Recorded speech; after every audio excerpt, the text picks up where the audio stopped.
ओम शांति। ये दीदी मुरलीधर का 24/3/2024 अज अव्यक्त बाप दादा जो रिवाइज कोर्स 13/3/98 होली शब्द जे अर्थ स्वरूप में सिद्ध थियण अर्थात बाप समान थियण। अॼु बाप दादा पंहिंजे होलीएस्ट हाईएस्ट और रिचेस्ट इन द वर्ल्ड ॿारनि खे चारों तरफ़ ॾिसनि पिया, चाहे साकार में सम्मुख आहिनि चाहे परे वेठा दिलि जे समीप आहिनि। चारों ओर जे ॿारनि खे ॾिसी बाप दादा हर्षित पिया थियनि। हर हिकु ॿार अहिड़ो होलीएस्ट ठहींदो आहे जिसजे कल्प में ॿियो कोई बि अहिड़ो महान पवित्र आत्मा न ठहियो आहे, न ठही सघंदो आहे। समय प्रति समय धर्म आत्मायूं महान आत्मायूं पवित्र रहिया आहिनि, लेकिन उन्हनि जी पवित्रता ऐं असांजी तव्हांजी पवित्रता में अंतर आहे। हिन समय तव्हां पवित्र ठहींदा आहियो। हिन पवित्रता जी प्राप्ति व प्रारब्ध भविष्य अनेक जन्म ताईं तन मन धन संबंध संपर्क ऐं साथ में आत्मा भी पवित्र रहंदा। अनेक जन्म संजो तन भी शुद्ध रहंदो, मन भी शुद्ध, धन भी शुद्ध, संबंध संपर्क ऐं साथ में संजी आत्मा भी शुद्ध पवित्र रहंदी। शरीर भी पवित्र आहे ऐं आत्मा भी पवित्र आहे। अहिड़ो पवित्रता तव्हां आत्मायूं प्राप्त कंदा आहियो। मन वचन कर्म टई ई पवित्र ठहिण सां अहिड़ी प्रारब्ध प्राप्त थींदी आहे। मन वचन कर्म टई ई पवित्र ठहिण सां अहिड़ी प्रारब्ध प्राप्त थींदी आहे। त अहिड़ा होलीएस्ट आत्मायूं आहियो, पंहिंजे खे ईअं श्रेष्ठ होलीएस्ट आत्मायूं सम्झंदा आहियो। हाणे ठहिया आहियो या ठहो था। ठहिण त सहज आहे या थोरो थोरो मुश्किल आहे। ठहिण सहज आहे या थोरो थोरो मुश्किल आहे, लेकिन कल्प पहिरियों बि ठहिया आहियो, हाणे बि ठहिणो ई आहे। पक्को आहे या थोरो थोरो हलंदो आहे? थोरो थोरो हलंदो आहे न। स्वप्न मात्र बि अपवित्रता समाप्त थियणी आहे। एतिरो निश्चय आहे न कि अॼु ठहूं था ऐं कल्ह ठही ई वेंदासीं।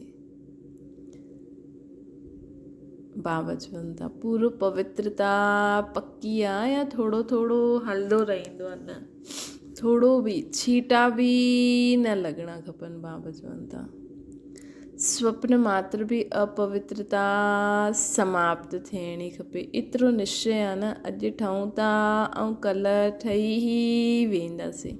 त होलीएस्ट बि आहियो ऐं हाईएस्ट बि आहियो। ऊच ते ऊच बाप जा ॿार ऊचे ते ऊचा आहियो न। हाईएस्ट ठहींदा आहियो तॾहिं तव्हांजी पूजा थींदी आहे। चाहे अॼुकल्ह जी हाईएस्ट आत्मायूं सकामी राजा हुया, हाणे त न आहिनि। चाहे प्रेसिडेंट आहे चाहे प्राइम मिनिस्टर आहे, लेकिन उहो पूज्य न ठहींदा आहिनि। तव्हां पूज्य ठहिण वारी आत्माउनि जे अॻियां पुजारी ठही नमन ऐं पूजन कंदा आहिनि। हाणे बि स्वराज्य अधिकारी ठहींदा आहियो, भविष्य में बि राजनि जा राजा ठहींदा आहियूं।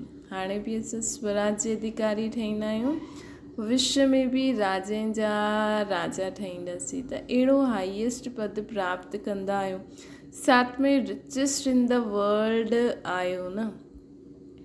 तव्हांजो टाइटल ई आहे पद्मा पदमपति आत्मा। अहिड़ा खज़ाना आहिनि जो अरबपति खरबपति अरब खरब खां सां बि अहिड़ा खज़ाना प्राप्त न करे सघंदा आहिनि। तव्हां श्रेष्ठ आत्मायूं बाप द्वारा अहिड़ो भाग्य ठाहियो था न, जो अनुभव कंदा आहियो, वर्णन बि कंदा आहियो कि असांजे हर क़दम में पदम आहे। अर्थात असांजे हर संकल्प बोल कर्म में पदमनि जी कमाई आहे न। क़दम में पदम आहे या 100 आहे 1000 आहे। अहिड़ो कोई वॾे सां वॾे मिलियनियर भी एतिरी कमाई न करे सघंदो आहे। एतिरो वॾे खां वॾे मिलियनियर भी एतिरी कमाई न करे सघंदो आहे जेतिरी बाबा द्वारा असां आत्माउनि खे प्राप्त थी थिए। क़दम में केतिरा टाइम लॻंदो आहे। क़दम उठायो केतिरो समय लॻियो, सेकेंड हलो 2 सेकेंड, अगरि 2 सेकेंड बि चओ त 2 सेकेंड में पदम त सॼे ॾींहं में केतिरा पदम कमाईंदा आहियो, हिसाबु करो। अहिड़ो कोई मिलियनर हूंदो जो हिकु ॾींहं में एतिरी कमाई करे? अहिड़ो कोई हूंदो जो रिचेस्ट इन द वर्ल्ड थी वियासीं न असां? ऐं असांजो खज़ानो आहे जो आग बि जलाए न सघे, पाणी बि डुबाए न सघे, चोर बि लूटे न सघे, राजा बि खाई न सघे। असांखे एतिरो ऊचो खज़ानो बाबा द्वारा मिलनि था। अहिड़ो खज़ानो हिन पुरुषोत्तम संगम में ई प्राप्त कंदा आहियो त पंहिंजो अहिड़ो सुमान स्मृति में रहंदो आहे। चओ ॿुधायो हा या न? स्मृति में रहंदो आहे। पुठियां वारा हथ हिलायो, पुठियां वारा आराम सां वेठा आहिनि। रिचेस्ट इन द वर्ल्ड आयो या आराम ई आराम आहे? रिचेस्ट इन द वर्ल्ड आयो त आराम ई आराम, मतिलबु कंहिं बि माया जो डपु न आहे। सर्वशक्ति गुण ज्ञान आहे सही। वॾे सां वॾी यूनिवर्सिटी में बि अहिड़ा कोचनि ते पढ़ाई पढ़ण लाइ न वेंदा आहिनि, लेकिन तव्हां बेगर टू प्रिंस आहियो न। अहिड़े कोचनि ते पढ़ाई पढ़ण जे लाइ न वेंदा आहिनि, लेकिन असां बेगर टू प्रिंस आहियूं। बेगर बि आयो ऐं प्रिंस बि आयो। सर्व त्याग माना बेगर, सर्व प्राप्ति अर्थात प्रिंस। बिना त्याग जे एतिरो वॾो भाग्य न मिलंदो आहे। त्याग जो ई भाग्य मिलंदो आहे। तन मन धन संबंध सभी त्याग कया न। तन बि त्याग कयो, मन बि बाबा खे ॾेई छॾियो, धन त असां वटि जेको आहे उहो बाबा जो ई आहे, संबंध बि सभु बाबा सां ई जोड़े छॾिया। त एतिरो वॾो त्याग अर्थात परिवर्तन कयो। तन मुंहिंजे जे बजाए तुंहिंजो कयो। मन धन संबंध हिकु शब्द परिवर्तन थियण सां मुंहिंजे जे बजाए सभु तुंहिंजो थी वियो। हिकु शब्द जो परिवर्तन, लेकिन हिन त्याग सां भाग्य जे अधिकारी ठहिया आहियूं। त भाग्य जे अॻियां इहे त्याग छा आहे? प्राप्ति केॾी आहे? असां कुझु छॾियो थोरी आहे, असां त प्राप्त कयो आहे। नंढी ॻाल्हि आहे या थोरी वॾी बि आहे, कॾहिं कॾहिं वॾी थी वेंदी आहे। तुंहिंजो चइणु माना वॾी ॻाल्हि। त वॾी ॻाल्हि खे नंढो करणु, तुंहिंजो चइणु माना वॾी ॻाल्हि खे नंढो करणु, ऐं मुंहिंजो चइणु मतिलबु नंढी ॻाल्हि खे वॾो करणु। छा बि थिए, 100 हिमालय खां बि वॾी समस्या अची वञे, लेकिन तुंहिंजो करणु चइणु ऐं पहाड़ खे रुई ठाहे। रुई बि न, राई बि न, रुई, जो रुई सेकेंड में ई उड़ी वञे, जो रुई सेकेंड में ई उड़ी वञे। सिर्फ़ु तुंहिंजो चइणो न आहे, मञिणो बि आहे। सिर्फ़ु मञिणो न आहे, पोइ हुन ते हलणो बि आहे। हिकु शब्द जो परिवर्तन सहज ई आहे न, ऐं फ़ाइदो ई आहे, नुक़सान त न आहे। तुंहिंजो चइण सां सॼो बोझ बाप खे ॾेई ॾींदा आहियो। तुंहिंजो तव्हां ई ॼाणो, तुंहिंजो आहे तव्हां ई ॼाणो। तव्हां सिर्फ़ु निमित मात्र आहियो। हिन में फ़ाइदो आहे न, न्यारो ऐं परमात्मा जा प्यारा ठही वियो। जो परमात्मा जा प्यारा ठही वेंदा आहिनि, उहो विश्व जा प्यारा ठही वेंदा आहिनि। त हिकु जो प्यारो ठही वञो, हिकु सभु उनखे ॾेई करे हिकु जो प्यारो ठही वञो, त पूरे विश्व जा प्यारा थी वेंदासीं। त सिर्फ़ु भविष्य प्राप्ति न आहे, वर्तमान बि आहे। बाबा चवनि था सिर्फ़ु भविष्य जी प्राप्ति न आहे, असांखे वर्तमान में बि 21 जन्मनि जो वरसो आहे न, त वर्तमान में बि प्राप्ति आहे। हिकु सेकेंड में अनुभव बि कयो बि आहे ऐं करे करे ॾेखारियो। कोई बि ॻाल्हि अची वञे, तुंहिंजो चई छॾियो माना मञी वञो, तुंहिंजो चए छॾियो, मञी वञो, तुंहिंजो सम्झी करे करो, त ॾिसो बोझ हल्को थी वेंदो आहे न, या न थींदो आहे। अनुभव आहे न, हाणे अनुभवी वेठा आहिनि। सिर्फ़ु छा थींदो आहे, मुंहिंजो चइण सां ॾाढी मुंहिंजी चइण जी ॾाढी आदत आहे न, 63 जन्मनि जी आदत आहे त तुंहिंजो तुंहिंजो चई करे पोइ मुंहिंजो चई ॾींदा आहियो, मुंहिंजो मञी वठंदा आहियो। पोइ उहा ॻाल्हि त 1 घंटे 2 घंटे में 1 ॾींहं में ख़तमु थी वेंदी, लेकिन जो तुंहिंजे खां मुंहिंजो कयो हुनजो फल लंबो थी वेंदो आहे, त उहा प्रभाव रहंदो आहे। ॻाल्हि 1 घंटे जी हूंदी, लेकिन चाहे पश्चाताप जे रूप में, चाहे परिवर्तन करण जे लक्ष्य में, उहा ॻाल्हि बार बार स्मृति में ईंदी। चाहे असांखे पश्चाताप थींदो कि अरे मां छो चयो मुंहिंजो, मूंखे त बाबा चई तुंहिंजो चओ। चाहे असां उनखे परिवर्तन करणु पुरुषार्थ जे लाइ असां बार बार उन ॻाल्हि खे स्मृति में लाहींदासीं कि अच्छा मां ईअं मुंहिंजो चयो त थियो, हाणे मां तुंहिंजो चईंदमि। इन करे बाप्स बि ॿारनि खे चईंदा आहिनि कि अगरि मुंहिंजो शब्द सां प्यार आहे, आदत आहे, संस्कार आहे, चइणो ई आहे त मुंहिंजो बाबा चओ। आदत सां मजबूर हूंदा आहिनि त जॾहिं मुंहिंजो अचे त मुंहिंजो बाबा चई करे ख़तमु करे ॾियो। अनेक मुंहिंजे खे मुंहिंजे बाबा में समाए वठो। रशिया वारा हिकु डॉल लाहींदा आहिनि त डॉल में डॉल हिकु डॉल थी वेंदी आहे। ईअं तव्हां बि हिकु बाबा में अनेक मुंहिंजा समाए ॾियो, ख़तमु। ये करे सघंदा आहियो, लेकिन कंदा आहियो, लेकिन चईंदा आहियो, लेकिन कॾहिं कॾहिं मुंहिंजे जे विस्तार में हली वेंदा आहियो। हाणे कॾहिं कॾहिं आहे सदा मुंहिंजो तुंहिंजो थी वञे, उन में नंबरवार आहियो, नंबर 1 बि आहियो, A1 बि आहियो, लेकिन पोइ पुठियां जे नंबर बि आहिनि। त होली मल्हाइण आया आहियो न, त इहे ई मंत्र यादि करो, मां बाप जी होली ठही हुयमि, अर्थात मां बाबा जी थी हुयमि। परमात्मा परिवार जी थी हुयमि, होली अर्थात थी वयमि। त ईअं होली मनाई न, हाणे छा करिणो आहे, हाणे जलाइणो आहे या जलाए ॾिनो, हिन में हा न कंदा आहियो, सोचो था।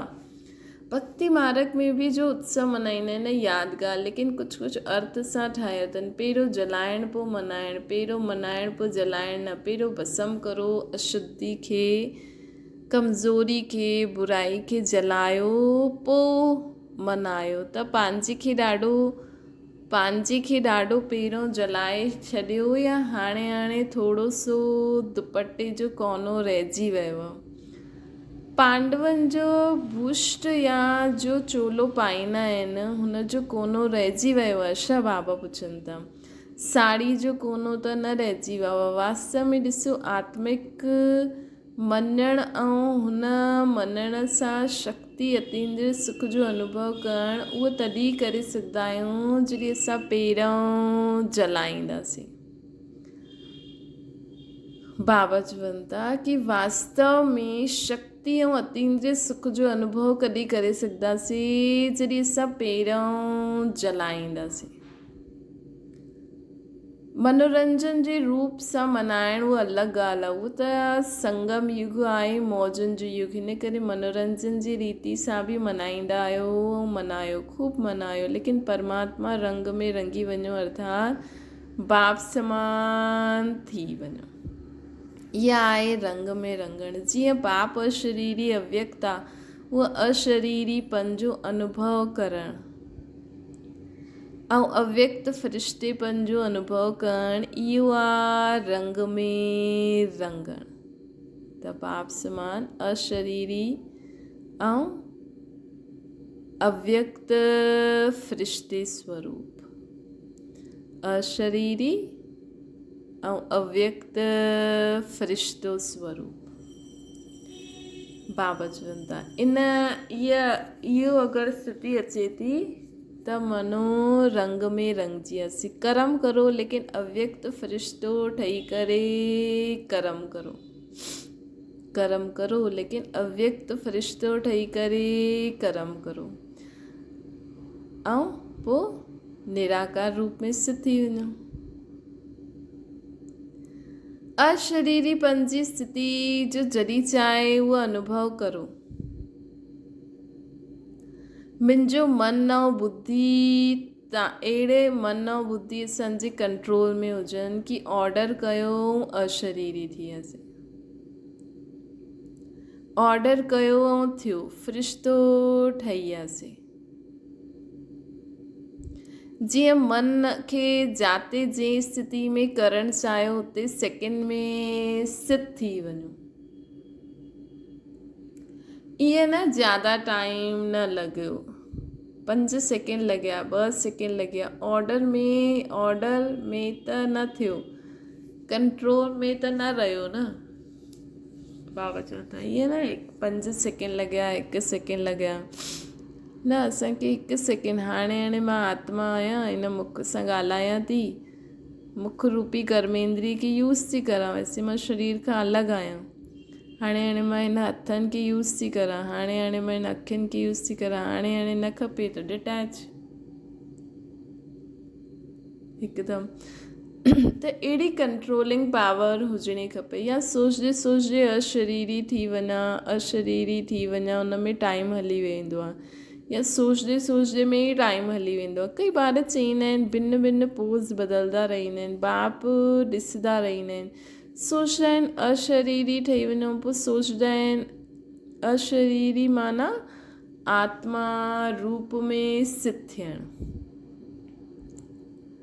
कई ॿार ॾाढा भिन्न भिन्न पोज़ बदिलंदा आहिनि, बाबा ॾिसंदा आहिनि, सोचंदा आहिनि अशरीरी ठहूं, पोइ सोचंदा आहिनि अशरीरी माना आत्मिक स्वरूप में स्थित थियूं। हा मां आहियां आत्मा, शरीर त न आहियां न, आत्मा ई आहियां, मां आई ई आत्मा हुयमि, ठहिणो बि आत्मा आहे। हाणे हिन सोच में अशरीरी थी वञो या अशरीरी थियण जी युद्ध कई, यस सोचूं था त असां अशरीरी थी वियासीं या अशरीरी थियण जी युद्ध कई, पंहिंजे मन खे ऑर्डर कयो सेकेंड में अशरीरी थी वञो। ईअं त न काथे चयो सोचो अशरीरी छा आहे, कॾहिं ठहींदासीं, कीअं ठहींदासीं, ऑर्डर त न मञे न।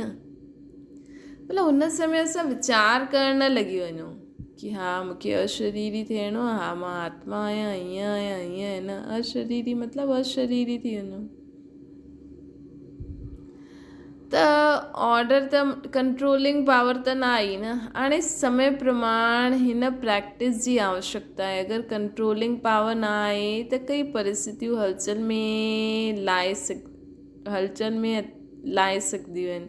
हिन करे हिकु होली शब्द यादि करो त सभु ठीकु थी वेंदो। होली अर्थात बीती सो बीती, होली बाप जी ठही हुयमि, होली अर्थात बीती सो बीती करे मां बाप जी ठही हुयमि। ऐं छा ठही हुयमि, होली अर्थात पवित्र आत्मा ठही हुयमि। होली मतिलबु बीती खे बीती करे मां बाप जी ठही हुयमि, बाप जी ठही हुयमि त मां पवित्र आत्मा ठही हुयमि।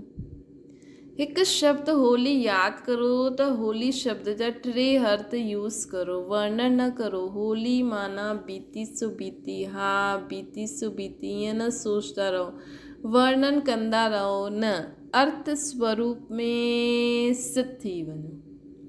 सोचो थियो, ईअं न सोचो त सोच में पइजी वियासीं, न, जो सोचियो उहो थी वञो, ठही वियासीं, स्थिति थी वई। बाप दादा ड्रिल कराई। हाणे समय प्रमाण तां हर निमित ठहियल हुई, सदा यादि ऐं सेवा में रहण वारी आत्माउनि खे स्व परिवर्तन द्वारा विश्व परिवर्तन जा वाइब्रेशन पावरफुल ऐं तीव्र गति सां वधाइणा आहिनि। चारों ओर मन जो दुख ऐं अशांति, मन जी परेशानी ॾाढी तीव्र गति सां वधे थी। बाप दादा खे विश्व जी आत्माउनि जे मथां ॾाढो रहम ईंदो आहे। जो जेतिरो तीव्र गति सां दुख ई दिलि जी लहर वधे थी, ओतिरो ई असां सुखदाता जा ॿार पंहिंजी मनसा शक्ति सां, मनसा सेवा सां व सकाश जी सेवा सां, वृत्ति सां चारों ओर सुख जी अंजलि जो अनुभव करायो। जेतिरो ईअं वधे थो ओतिरो असां पंहिंजी मनसा शक्ति सां, मनस सेवा सां, सकाश सां, वृत्ति सां चारों ओर सुख जी अंजलि जो अनुभव करायो। बाप खे त पुकारंदा ई आहिनि, लेकिन तव्हां पूज्य देव आत्माउनि खे बि कंहिं न कंहिं रूप में पुकारंदा रहंदा आहिनि। त हे देव आत्माऊं, पूज्य आत्माऊं, पंहिंजे भक्त आत्माउनि खे सकाश ॾियो। साइंस वारा बि सोचंदा आहिनि हिन अहिड़ी इन्वेंशन कढूं जो दुख समाप्त थी वञे। साधन सुख जा गॾु दुख बि ॾींदा आहिनि, लेकिन दुख न थिए, सिर्फ़ु सुख जी प्राप्ति थिए, उन जो सोचदा ज़रूरु आहिनि, लेकिन स्वयं जी आत्मा में अविनाशी सुख जो अनुभव न आहे त ॿियनि खे कीअं ॾेई सघंदा आहिनि। लेकिन तव्हां सभिनि वटि सुख, शांती, निस्वार्थ सच्चो प्यार जो स्टॉक आहे न, जमा आहे न, या जेतिरो इकठो कंदा आहियो ओतिरो ख़र्च थी वेंदो आहे। बाबा पुछनि था जमा आहे न, या जेतिरो इकठो थींदो आहे ओतिरो ख़र्च करे छॾंदा आहियो।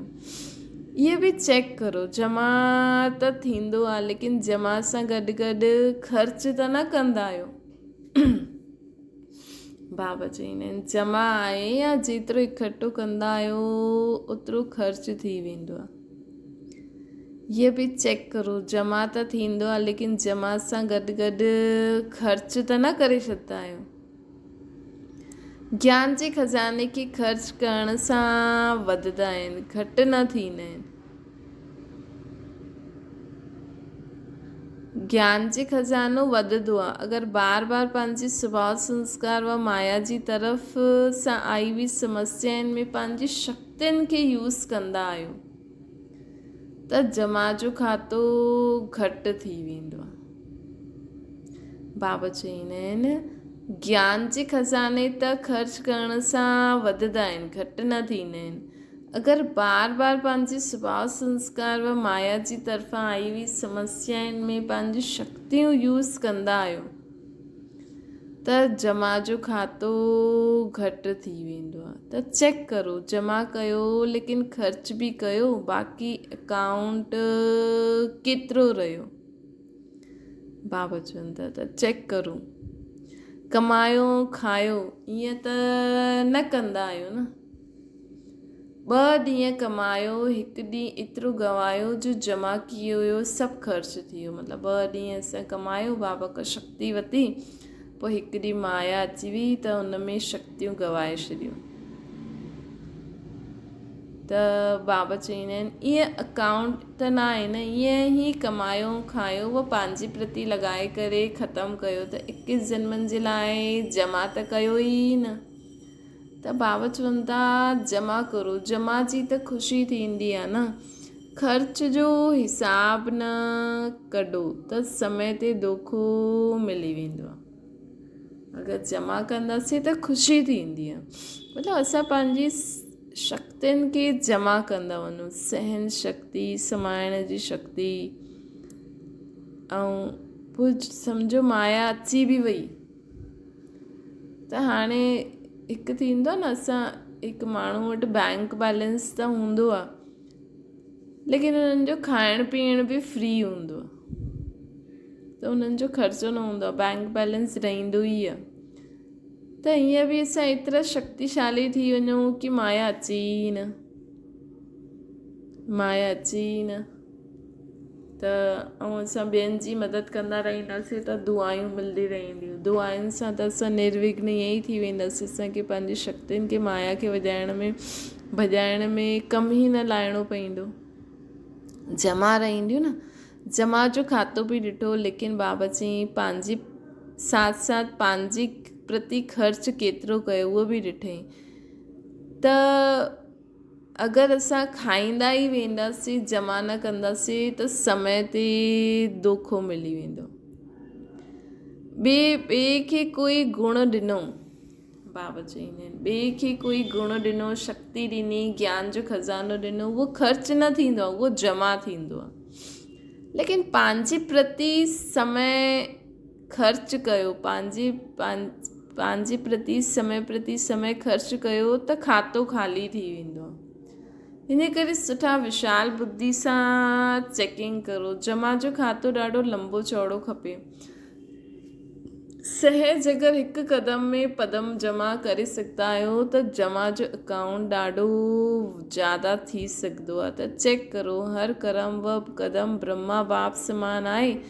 अनुभवी आहियो, जॾहिं कोई सुठो कर्म कंदा आहियो त कर्म जो फल उन समय प्रत्यक्ष फल में ख़ुशी ऐं शक्ति सफलता जे कारण डबल रहंदी आहे।